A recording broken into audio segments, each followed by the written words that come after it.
Magandang araw mga boss. Tignan nyo tong King Hulk na to. Ang ganda boss.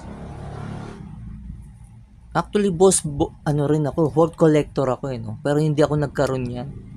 Dahil nung time na yon, nung unang panahon boss, napakamahal nito. Ito yung hindi ko kayang bilhin na naiiwan eh. Isa sa mga hindi ko mabili no. Nung kapanahonan talaga yung mga collector eh talagang mag-i-invest ng pera para makabili ng mga ganito boss. Hindi ako nagkaroon ng nito boss no. Until now, hindi ako nagkaroon hanggat binitawan natin ang ating mga Hulk no. Oh, pero boss ang ganda. At least may isang collector no. Ayan na nagpadala sa atin boss. Ang napansin ko lang boss, no. Eto, nung Google Lens ko, hindi siya yung original na hawak. Parang isang malaking tabak o malaking sword ng hawak, no? Pero boss, in fairness sa double axe na to, boss. Tignan nyo, ha? Sukatin natin, boss. Tignan nyo. Boss, 4 inches. Yung lapad nitong double axe na to, boss. Oh, I'm not sure kung meron nilabas na ganito, ha? Pero, sinerge ko, boss, wala, eh. Parang tabak nga ang hawak, no? Boss, tignan nyo. 4 by 3 inches yung hawak niya sa kaliwa, no, boss? Hindi masama, no? Ito yung orig niya sa kaliwa, no? Hindi masama, boss, no? Sa 4 by 3 na hawak niya, boss, no? Ang lupit. Ang ganda. Tignan niyo, boss. Ang detalye, no?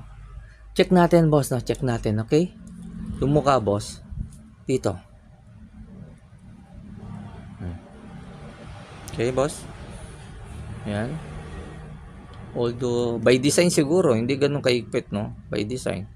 O, kasi pag ginagay nyo, hindi naman siya bumabaksak, no? O, yan. Okay. Dito, boss. Ayan, tumutunog pa dito. Boss. Ganun din, eh. Okay, dito rin, eh. O, parang inalis lang, boss, sa ano, eh. Parang inalis sa box at, di ba, nilagay sa cab, ang dating na, boss, na. Dito, ganun din naman. Sa dents, boss. Okay. Ito, boss, baka sometimes may ganyan talaga kahit bago, no? O, sometimes may mga ganyan talaga kahit bago. Okay. Dito, okay naman. Dito, boss. Ayun, authentic, no? Dalawang, ano, no? 2008 Marvel sa kaliwa at dito Hasbro 2008, no? Okay. Ang lalim, no? Ngayon ko lang napansin, no? Dito. Ayan, boss, oh.